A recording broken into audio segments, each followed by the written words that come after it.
Her name was Dr. Eliza Green, but no one in the lobby that morning called her that. To them, she was just the woman in the wheelchair. She sat near the elevator, hands folded neatly over a leather notebook on her lap. Her suit was crisp, her glasses were thin, her hair was tied back, not a strand out of place. She didn't scroll through her phone. She didn't tap her foot or stare at the wall, she just waited. Patient, calm. A presence that didn't need noise to be noticed. But no one looked at her twice. They walked past her like she was part of the furniture, like she didn't belong, and maybe that was their first mistake. It was interview day at Keller & Penn, one of the top consulting firms in the city. The 17th floor conference room buzzed with energy. Fresh suits, polished resumes, nervous smiles. 6 candidates had been called in for a special recruitment event. This wasn't just about job interviews. This was about impressing the board, the ones who mattered. A tall man in a gray blazer walked in and clapped his hands. "Good morning, everyone," he said. "Let's get started in 10. Make sure your materials are ready." The candidates nodded. One adjusted her tie. Another checked his breath in a compact mirror. No one noticed that the woman in the wheelchair hadn't moved. She was already ready. She had been for a long time. As the candidates settled in, Eliza rolled into the room. Her wheels made a soft hum against the carpet. Someone near the window scoffed quietly.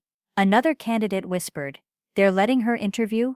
A man near the coffee table leaned toward another and mumbled, "Can she even do this kind of job?" Eliza heard it all, but her face didn't change. She had heard worse, much worse, and she had never let it stop her before. Still, it stung, not because she wasn't used to it, but because it kept happening, even in rooms like this. Especially in rooms like this. A tall woman with a clipboard stepped to the front of the room. "Before we begin the panel interviews," she said, "our company's keynote speaker will address you. Please give her your full attention." People murmured.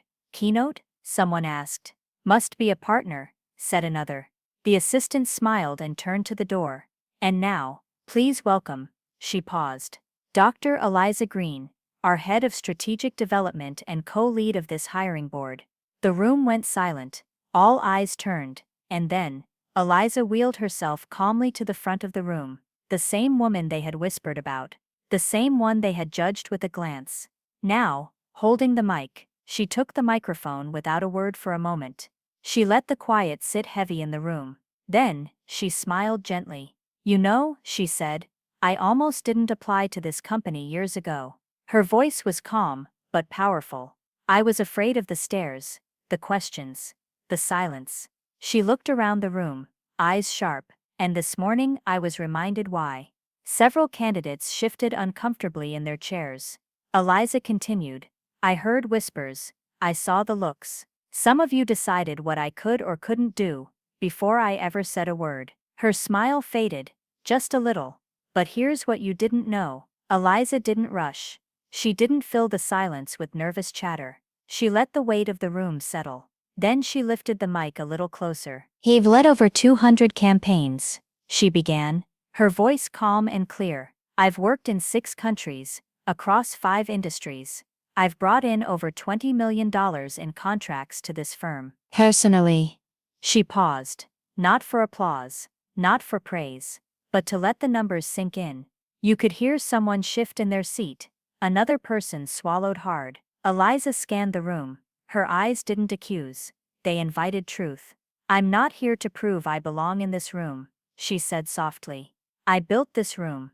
The only question now is," she paused, "can you rise to the level of respect it takes to stay in it?" No jokes now. No side eyes. No smug smiles. Just a silence thick with realization.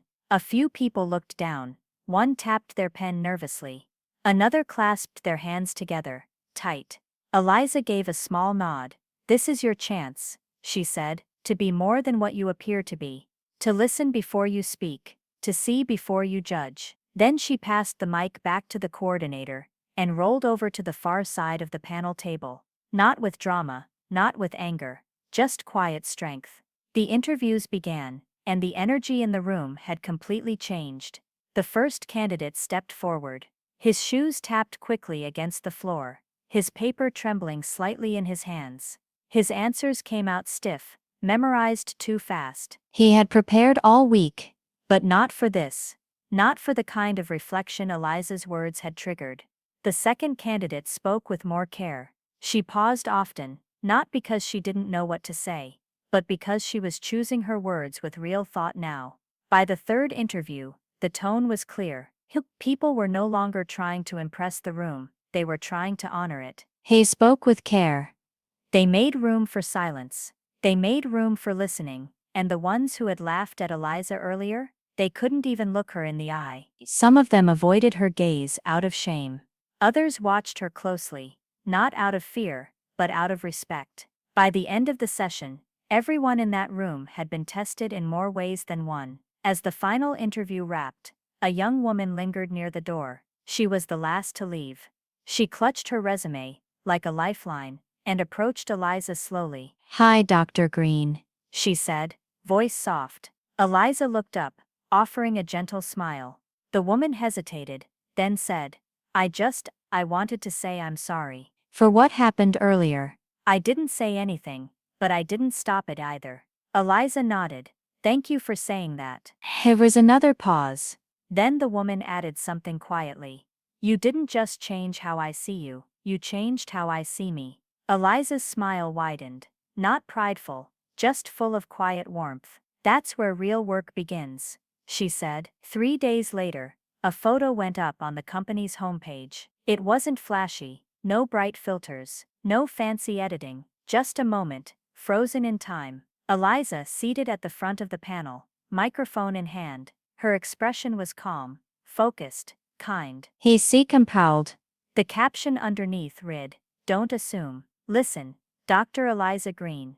The image spread fast. Employees shared it on their socials. Partners commented. New applicants emailed the company saying, That story changed how I view leadership. But the story wasn't just about the picture. It was about what happened in that room. How a voice that didn't yell led the loudest shift. How a woman who couldn't stand stood taller than anyone. Eliza didn't walk across that stage. She didn't slam doors. She didn't put anyone down. She simply reminded the room what power really looks like. From that day forward, her message echoed in every hallway of the firm, not because it was printed on a sign, but because it had been written on the hearts of everyone who saw her that day. They didn't remember the jokes. They didn't remember the resumes. They remembered her silence, and how it roared louder than any voice in the room. They looked past her the moment she entered. But when she spoke, they saw the one person in the room they should have been learning from all along.